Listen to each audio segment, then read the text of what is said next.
Nos 5 perguntas de hoje, a Assets recebe Alexandre Malfitani.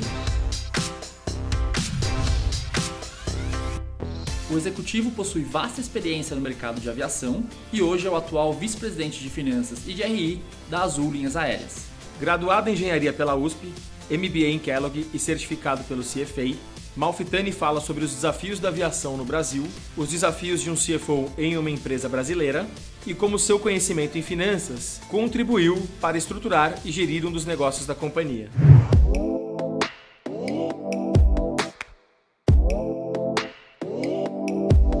O setor tem tido uma história de destruição de valor grande, né? Mas ao mesmo tempo ele também tem tido uma história de muitos casos de sucesso. É algo que realmente você tem que ter um modelo de negócio sustentável, sensato, bem fundamentado, mas por ser um setor que também tem um apelo, né? É um setor interessante, bacana, glamuroso, eu acho que tem muita gente que acaba entrando nesse setor sem ter necessariamente uma estratégia muito bem fundamentada, né? E acho que isso é crucial. Mais uma piada do setor é que é a maneira mais rápida de você ficar milionário, né? Você começa como bilionário, compra uma companhia aérea, vira milionário rapidinho. E não é à toa, né? Toda piada tem um pouco de verdade, porque é um setor desafiador. Ele é capital intensivo, ele é mão de obra intensiva, ele é exposto a preço de commodity. Aqui no Brasil é exposto ao câmbio dólar-real. Tem toda uma regulação muito forte, por bons motivos, né? Porque é isso que ajuda o setor também a ser um dos mais seguros, né? O meio de transporte mais seguro do mundo. Mas em termos de sustentabilidade como negócio, ele é muito desafiador. O Brasil tem essas duas coisas, tem todos os desafios do setor, alguns desafios a mais, porque tem todo um custo do Brasil além do que existe lá fora, né? A gente paga por litro de querosene de aviação quase que 50% a mais do que uma companhia aérea americana ou europeia, né? Mas aqui também tem muita oportunidade. O brasileiro, apesar do Brasil ser um país de dimensões continentais, o brasileiro voa uma vez a cada 2 anos. O mexicano voa mais, o chileno voa mais, o argentino voa mais, o colombiano voa mais, dentro dos países deles, que são países menores, com menos necessidade, né, de você se movimentar tanto, mas aqui no Brasil, então, a gente tem um potencial enorme de que se o Brasil simplesmente for de onde ele está hoje para o nível de penetração que você tem em países como Chile ou Colômbia, a frota brasileira vai ter que aumentar em 300 aviões, né? A Azul tem 130 aviões hoje, né? Então, o potencial de crescimento aqui é muito grande.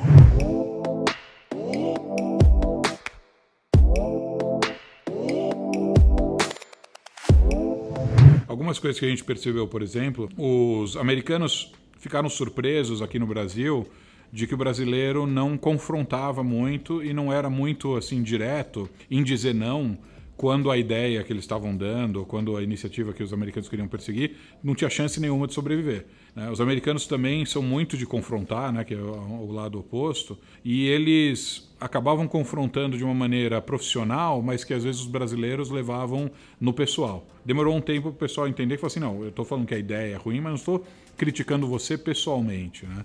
E tentar separar realmente a ideia da pessoa que deu a ideia, né? Ou a má notícia da pessoa que trouxe a má notícia. Mas ao mesmo tempo que os brasileiros trouxeram para a mesa, que os americanos admiram muito até hoje, é que eu acho que o executivo brasileiro passa por tanta dificuldade, tanta crise, tanta incerteza e não se abala com isso. Então, os americanos viram nos brasileiros uma casca muito maior, um jogo de cintura, uma capacidade de enfrentar dificuldades sem se abater, com um humor bom, com otimismo, né? É muito maior do que às vezes o americano. O pessoal que tinha trabalhado na JetBlue tinha receita em dólar e custo em dólar, né? Eles eram felizes e não sabiam, né? Chegaram aqui no Brasil e falaram, pô, agora eu tenho receita em real e custo em dólar, pô, isso é uma loucura e tal.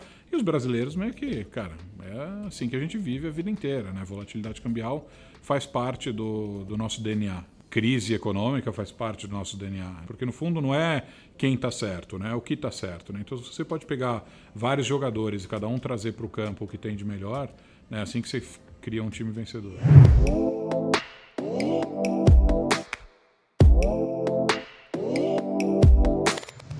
Primeiro, para você ser um bom CFO, na minha visão, quanto mais caixinhas você conseguir ticar na disciplina de finanças, melhor. E realmente você ser bom naquilo, você ter tempo de aprender, entender, maturar e ficar bom, ficar proficiente naquele assunto, né? Então, eu trabalho num setor que é altamente capital intensivo, né? Então, você ter um lado de RI e de conseguir conversar com o banco para conseguir crédito é super importante.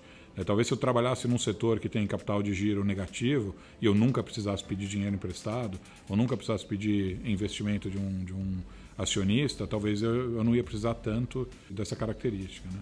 Mas acho que, no geral, você não tem como errar, né? Se você souber, se entender muito de contabilidade, não tem como isso ser ruim para você ser um CFO. Eu ficaria muito preocupado se eu não soubesse inglês. Graças a Deus e graças à minha mãe, que me trouxe essa capacidade. Hoje eu falo inglês praticamente nativo.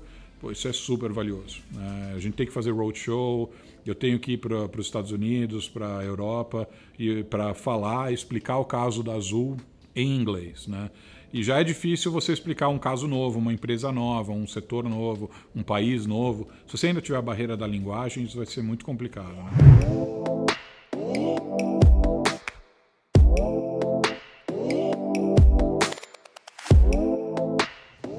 Quando eu estava em finanças, eu tinha uma responsabilidade mais de suporte, de apoio, de análise, de recomendação.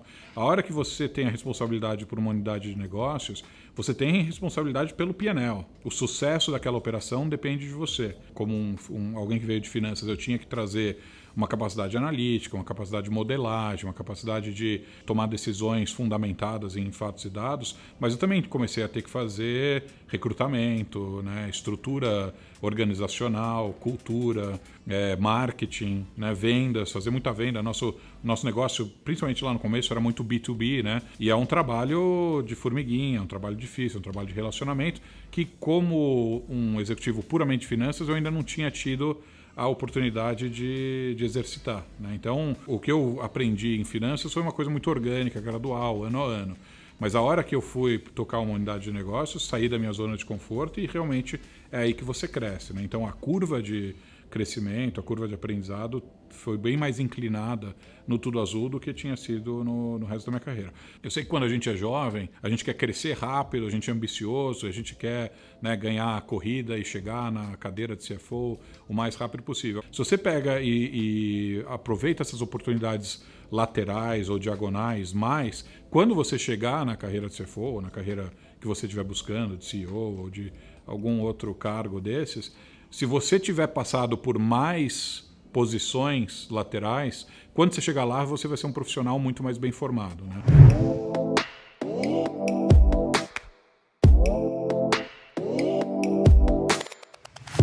Eu vejo muito o fato de eu poder ter o CFA no meu cartão. Eu falo muito com investidores, né?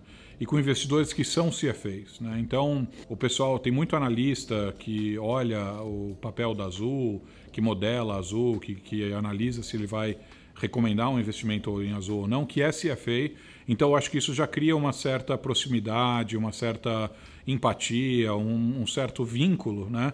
Porque a gente faz parte aí de um grupo que meio que conhece coisas semelhantes, que pensa de maneira semelhante. Então, eu acho que isso já cria uma aproximação com os meus interlocutores, que são os investidores que estão estudando o investimento em Azul. E tanto o CFA como uma parte do meu histórico profissional também, que foi como gestor de fundos, né? Eu fui gestor de fundos de ação no Deutsche Bank, me ajuda a entender como que o analista, como que o investidor, como que o gestor que está analisando a Azul pensa. Então o CFA e a minha experiência como gestor me trazem esse diferencial. O que a gente diz, o que eu digo na Azul é que a gente tem que agradar o cliente, tem que agradar o tripulante, mas tem que agradar o investidor também. E aí tem uma frase que ontem até escutei uma semelhante, mas as duas falam mais ou menos a mesma coisa, né? A frase original que eu gostava é: não sabendo que era impossível, ele foi lá e fez, né? E ontem eu escutei uma que eu acho que fala basicamente a mesma coisa, que é: não deixe se limitar pela imaginação limitada de outras pessoas, né? E se você deixar essa imaginação limitada te influenciar, você talvez se limite por causa disso.